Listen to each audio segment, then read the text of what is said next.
You probably clicked on this video for one of three reasons. Because you're laughing, because you're curious, or because you're already annoyed just by the title. Maybe you think this is all nonsense, that so-called prophecies are just fairy tales dressed up as history, and this last Pope talk is just another recycled end-of-the-world theory. We've heard it before, haven't we? Y2K, 2012, the pandemic. Every crisis is another countdown, and yet, here we are. But this video isn't about dates, it's about patterns, it's about names, and it's about a list so strange, so precise, and so unsettling that even the church didn't talk about it for centuries. Let me introduce you to a man named Saint Malachy. He wasn't a psychic, he wasn't a YouTube prophet. He was a 12th century Irish archbishop, known for his holiness, not his visions. But according to tradition, during a visit to Rome, something happened. He collapsed, overwhelmed by a vision. And what he saw wasn't a message for his time. It was a list of 112 future popes, each one described not by name, but by a mysterious Latin phrase. Short, symbolic, almost like a riddle. This list remained hidden for centuries. It was only published in 1595, long after Malachy's death. And that's when the chills began, because the phrases started matching. And not in vague, horoscope-style ways. They matched names, places, family symbols, nationalities, down to eerie details. Pope Benedict XV. Religio depopulata. Religion depopulated. He reigned during World War I. Pope John Paul I, de mediatate lunae, of the half-moon, born during a half-moon, died during a half-moon, reigned exactly 33 days. Pope John Paul II, de labore solis, from the labor of the sun, born and buried during solar eclipses. Coincidence? That's what most people said, until the list started to run out, because at the very end of the prophecy, after the 111th Pope, something changes. There's no short phrase, there's a warning. In the final persecution of the Holy Roman Church, Peter the Roman shall reign, feeding the flock amid many tribulations. After this, the city of 7 hills shall be destroyed, and the dreadful judge shall judge the people. The end. No more names, no more clues, just the end. And the world held its breath, because that means the 112th Pope would be the last. Not necessarily because he would destroy the church, but because he would witness its final trial. And after him, silence. That's the theory. A theory mocked, dismissed, laughed at, until now. Because the newest pope has just been elected, a man named Leo XIV, born in the United States. A name not used in over a century. A name linked to visions of demonic influence and spiritual warfare. And suddenly, the laughter stops, because people start asking again, what if the prophecy wasn't a medieval fantasy? Specific dates, but about a moment in time, a moment that looks an awful lot like this one. Let's be honest, you've heard crazy internet theories before. Flat Earth. The moon landing was faked. Elvis is alive. The Pope is an alien. We live in a time where saying the last Pope is here gets lumped in with conspiracy threads and memes. But here's what makes this different. No one is saying this theory came from TikTok. It was written hundreds of years ago, buried in Latin, ignored by scholars, and yet it keeps lining up. 112 popes. And now, a man sitting on the throne of Peter in a world that feels like it's crumbling from the inside. He doesn't have the name Peter, but what if the prophecy was never about his literal name, but his role? What if Peter the Roman is a symbol, a shepherd like the first Peter, facing the last storm?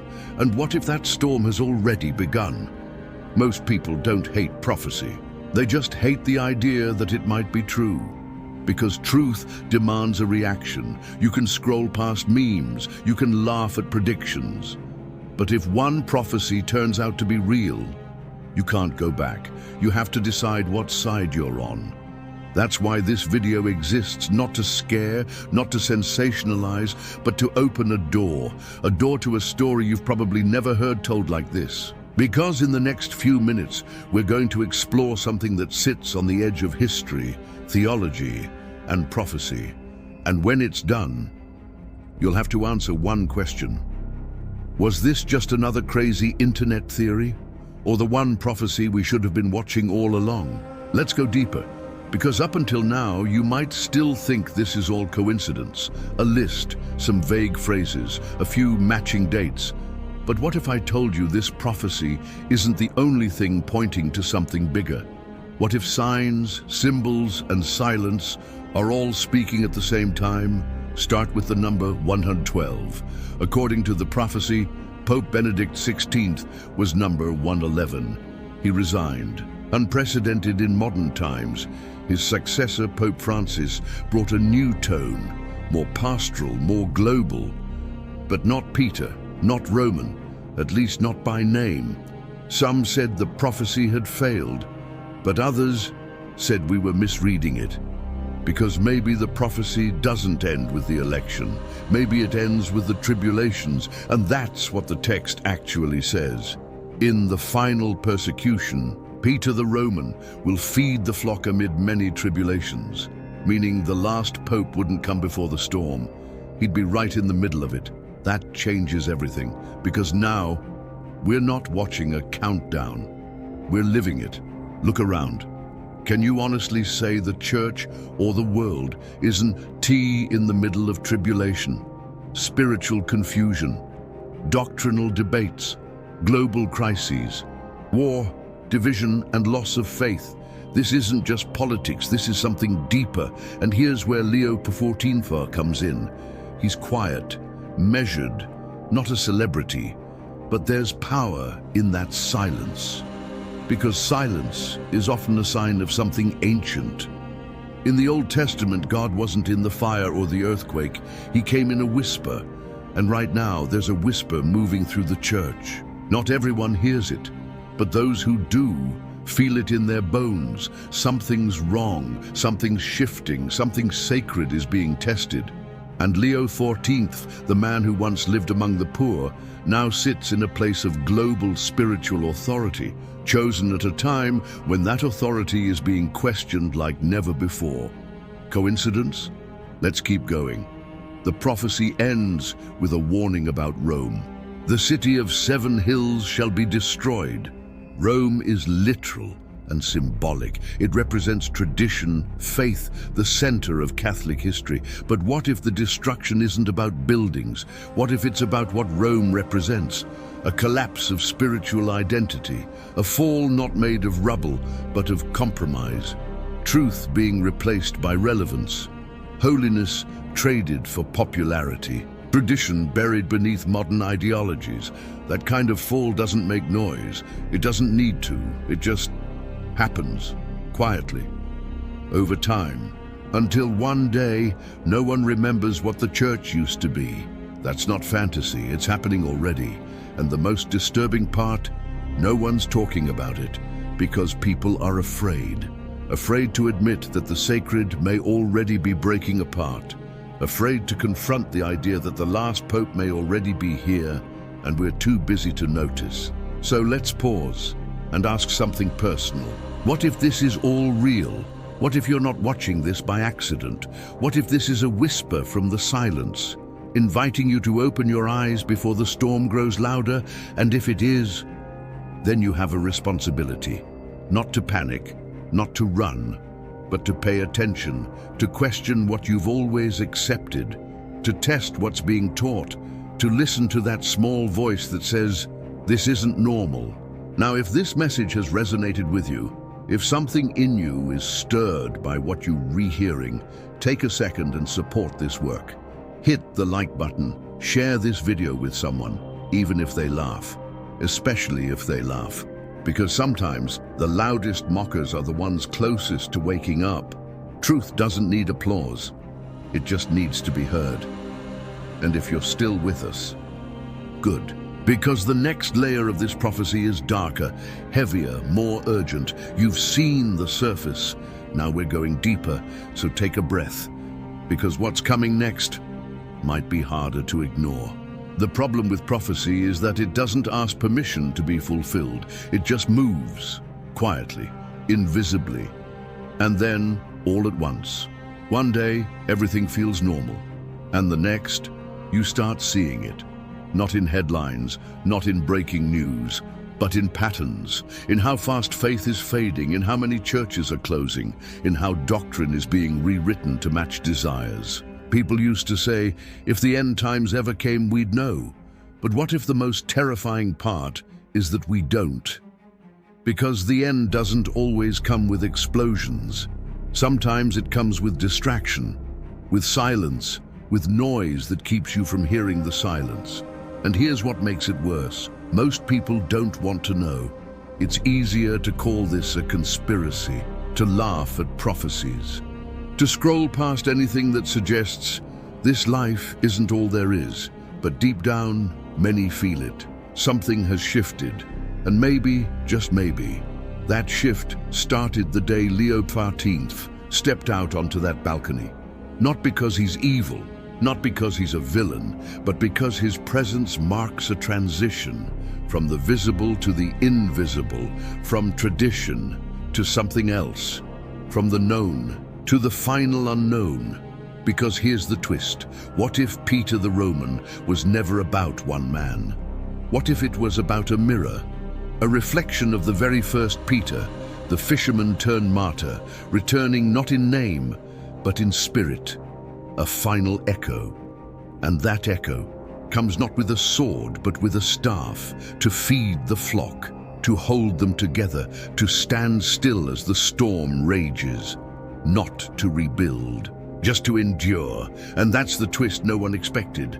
We thought the last pope would come as a disruptor, but maybe he comes as a preserver, quiet, stable, almost invisible, the shepherd you don't notice until he's gone. And then, according to the prophecy, what happens? The city of 7 hills shall be destroyed. Some interpret this as physical destruction, a literal Rome burning. But what if it's not fire? What if it's identity? What if Rome is falling not through attack, but through forgetfulness? What if the collapse has nothing to do with bombs and everything to do with people no longer caring? Because if the church stops preaching truth, if it abandons its roots, if it becomes just another voice in the noise, then has it not already begun to crumble? And here's what few dare to say: if the prophecy is unfolding, then we are not waiting for the last chapter, we're living it. This isn't the teaser, this is the text.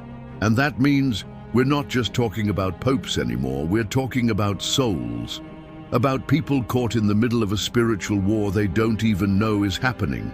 People who think they're free, but are slowly giving up their discernment, their faith, their eternity, in exchange for comfort, tolerance, and approval.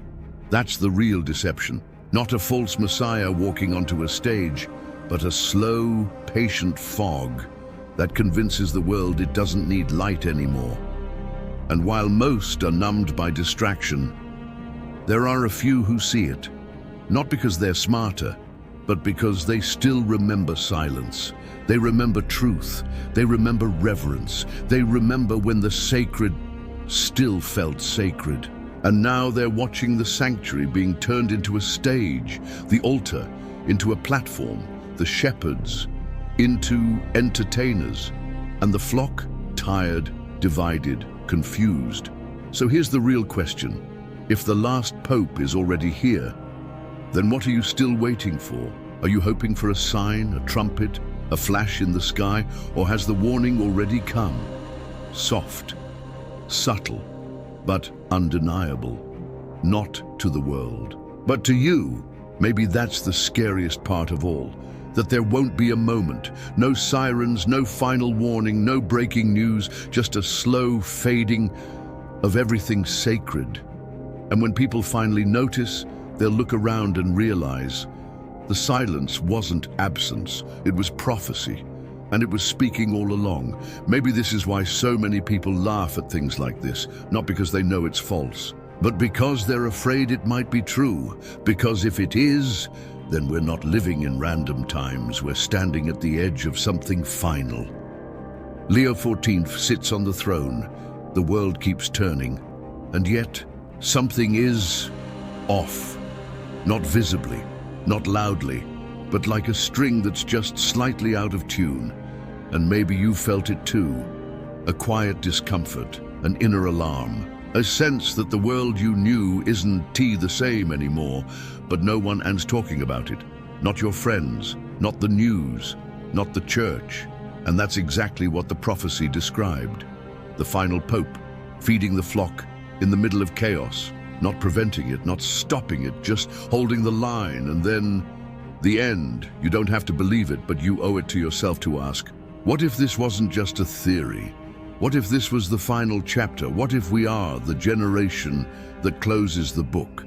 Because if that's true, then your choices now matter more than ever. Your silence, your questions, your search for truth. This is no longer about popes or lists or predictions. It's about you and what you choose to do when the world starts whispering louder than ever that maybe, just maybe, the clock is almost done ticking. If this message spoke to something inside you, if even one line made you feel something stir, then don't leave without doing something about it. Subscribe. Stay with us. There's more to uncover, more voices to challenge, more truth to chase. And if you think someone needs to hear this, even if they don't believe, share it. Because sometimes the seed is planted in the most unexpected hearts. And if you feel like commenting, do it. What do you see? What do you think? Where do you stand? Because the story of the last pope might be about more than just a man. It might be about all of us and what comes next.